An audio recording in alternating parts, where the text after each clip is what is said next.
नमस्ते। आज हम 16वीं शताब्दी के भारत से जुड़े कुछ बेहद दिलचस्प ऐतिहासिक दस्तावेजों और मान्यताओं की गहराई में जाने वाले हैं। एक ऐसा सफर जो रहस्यवाद, चमत्कारों और गहरी भक्ति की कहानियों से भरा पड़ा है।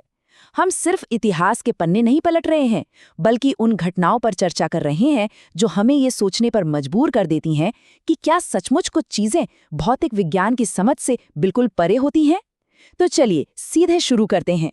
जरा सोचिए, क्या ऐसा मुमकिन है कि कोई 500 साल पुरानी मूर्ति अचानक से अपना वजन बदल ले? सुनने में किसी फैंटेसी फिल्म की कहानी जैसा लगता है ना? लेकिन इन ऐतिहासिक स्रोतों और स्थानीय मान्यताओं की माने तो वृंदावन के प्राचीन राधा वल्लभ मंदिर से जुड़ी ये एक ऐसी पहेली है जिसे आज तक कोई सुलझा नहीं पाया है। दस्तावेज बताते हैं कि इस विग्रह का वजन बिना किसी स्पष्ट वैज्ञानिक कारण के बदलता रहता है। लेकिन दिलचस्प बात यह है कि इस रहस्य की शुरुआत दरअसल एक ऐसे व्यक्ति के जन्म से होती है जिनकी अपनी कहानी इस चमत्कार से भी कहीं ज्यादा हैरान करने वाली है। पहला भाग, मौन बालक। तो इन दस्तावेजों के अनुसार हमारी कहानी शुरू होती है उत्तर भारत के एक छोटे से गांव से, जिसे आज हम देवबंद के नाम से जानते हैं। करीब 500 साल पहले की बात है। श्री व्यास मिश्र और माता तारा रानी के घर सालों की मन्नतों के बाद एक बेटे का जन्म हुआ। लेकिन खुशियों की जगह पूरे घर में एक अजीब सा सन्नाटा छा गया। क्यों? क्योंकि जन्म के बाद पूरे 3 दिनों तक उस नवजात शिशु ने ना तो अपनी आंखें खोली और ना ही रोने की कोई आवाज निकाली। जाहिर है, परिवार की चिंता बढ़ती जा रही थी। फिर तीसरे दिन कुछ बहुत ही अजीब हुआ। घर की एक दासी बच्चे को झुलाते हुए बस यूं ही एक लोरी गा रही थी, और उस लोरी में वो बार बार राधा नाम दोहरा रही थी। और फिर आया वो सटीक क्षण। जैसे ही राधा शब्द उस शांत शिशु के कानों में पड़ा, उसने अचानक अपनी आंखें खोल दी और रोने लगा। मतलब ये कोई आम बात तो बिल्कुल नहीं थी, ये एक बहुत बड़ा संकेत माना गया। अब आप सोच रहे होंगे कि इस घटना का असल मतलब क्या था। दरअसल इस एक घटना ने उस बालक के पूरे अस्तित्व को ही परिभाषित कर दिया। वैष्णव परंपरा के जिन ग्रंथों की हम पड़ताल कर रहे हैं, उनके अनुसार इस बालक को, जिनका नाम आगे चलकर श्री हित हरिवंश रखा गया, उन्हें स्वयं भगवान श्री कृष्ण की दिव्य बांसुरी का अवतार माना जाता है।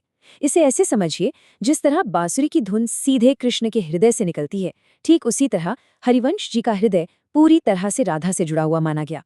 और यही वजह बताई जाती है कि जन्म के बाद सिर्फ उस एक नाम ने, यानी राधा नाम ने, उन्हें उस गहरी नींद से जगाया था।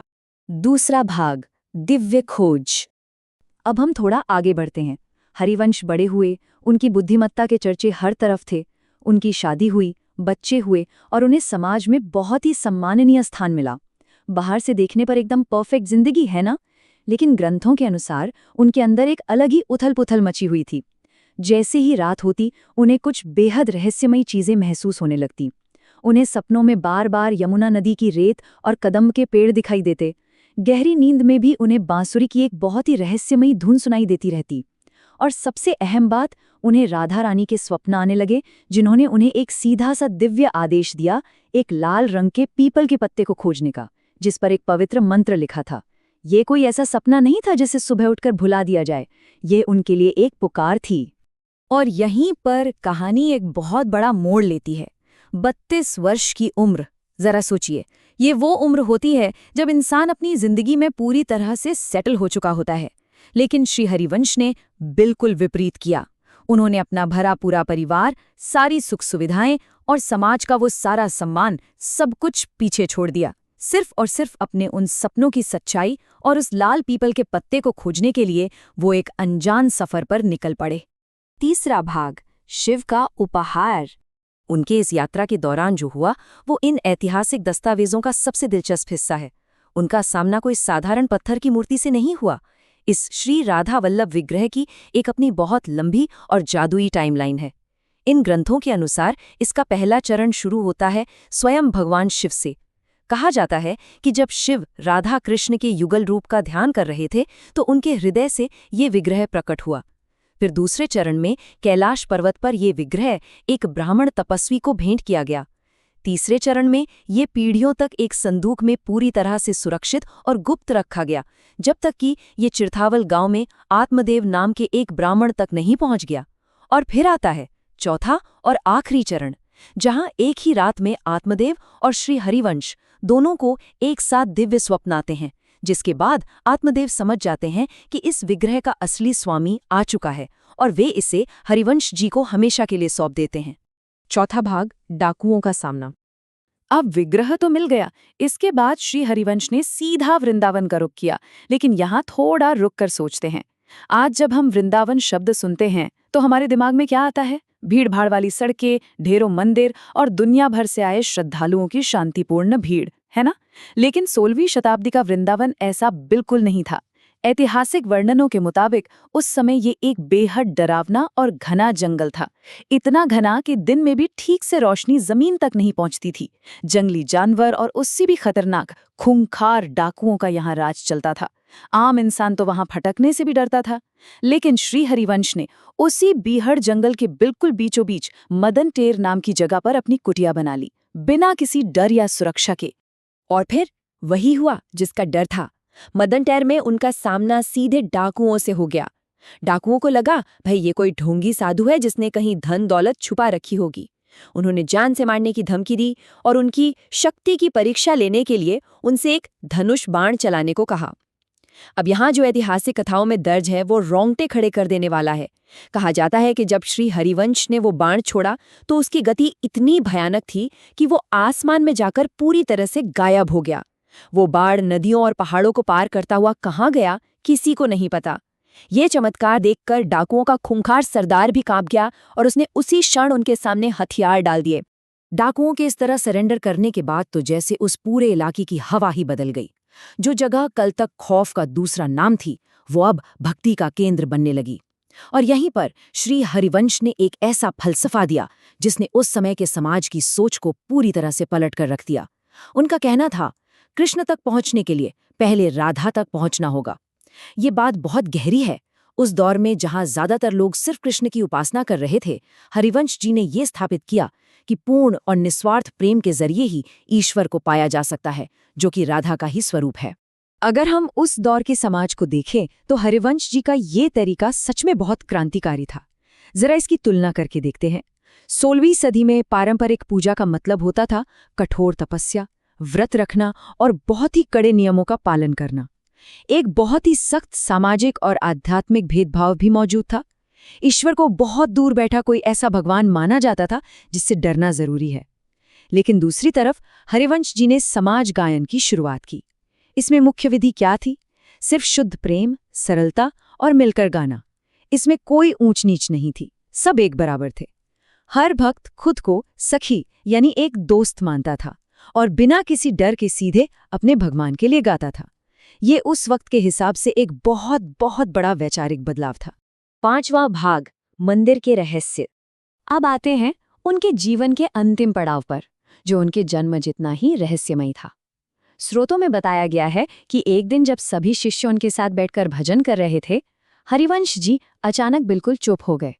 उन्होंने राधा वल्लभ विग्रह की तरफ देखा और बहुत ही धीमी आवाज में फुसफुसाते हुए पूछा, स्वामिनी, क्या आज्ञा है? और बस इतना कहकर वो उठे और अपनी कुटिया के अंदर चले गए। कहते हैं जब शिष्य उनके पीछे वहां गए तो कुटिया पूरी तरह खाली थी। उनका शरीर रहस्यमयी तरीके से हमेशा के लिए गायब हो चुका था। मान्यता है कि वे भौतिक रूप से सीधे भगवान की लीला में विलीन हो गए। और आपको जानकर शायद हैरानी होगी कि इसी घटना की याद में आज तक मंदिर में भजन के दौरान उनके लिए एक जगह हमेशा खाली छोड़ी जाती है। उनके इस तरह जाने के बाद उनके द्वारा स्थापित ये राधा वल्लभ मंदिर कई और बड़े रहस्यों का केंद्र बन गया। चलिए एक एक करके इन दावों को देखते हैं। पहला, युगल देवता का रहस्य। इस मंदिर में दरअसल राधा रानी की कोई मूर्ति ही नहीं है। कृष्ण की मूर्ति के पास सिर्फ एक सोने का मुकुट रखा रहता है, जो ये दर्शाता है कि वे दोनों अलग नहीं बल्कि एक ही हैं। दूसरा दावा, जिसके बारे में हमने शुरुआत में बात की थी, एक जीवित पत्थर। ऐतिहासिक वृत्तांत और वहां के स्थानीय लोग आज भी दावा करते हैं कि मूर्ति का वजन अपने आप रहस्यमयी तरीके से बदल जाता है। तीसरा रहस्य है एक अखंड ज्योति। कहा जाता है कि मंदिर की रसोई में जो आग जल रही है वो पिछले 500 से अधिक वर्षों से कभी बुझी ही नहीं है। और चौथा, इस मंदिर के निर्माण से जुड़ा एक बहुत ही खौफनाक श्राप। इस श्राप का सीधा संबंध साल 1585 से है। हुआ ये था कि उस समय पूरे इलाके में एक बात फैल गई थी कि जो भी व्यक्ति इस भव्य मंदिर के निर्माण का खर्च उठाएगा या इसे पूरा करवाएगा, उसकी 1 साल के भीतर ही मौत हो जाएगी। जाहिर है, इस डर से कई बड़े बड़े राजा भी पीछे हट गए। लेकिन फिर अकबर के दरबार के एक अधिकारी सुंदरदास भटनागर ने ये बीड़ा उठाया। उन्होंने मुगल और हिंदू वास्तुकला को मिलाकर 1585 में लाल पत्थर का ये विशाल मंदिर पूरा करवा दिया। लेकिन यहाँ जो ऐतिहासिक तथ्य है वो थोड़ा डराने वाला है।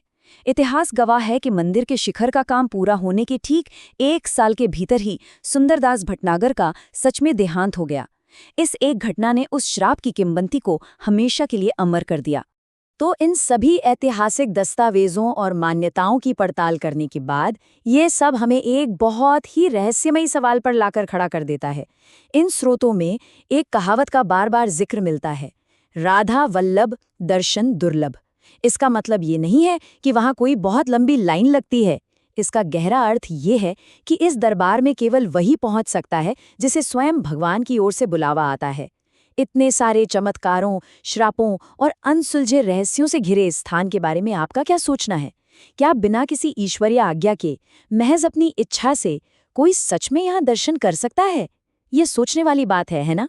आज की इस ऐतिहासिक पड़ताल में हमारे साथ जुड़ने के लिए बहुत बहुत शुक्रिया।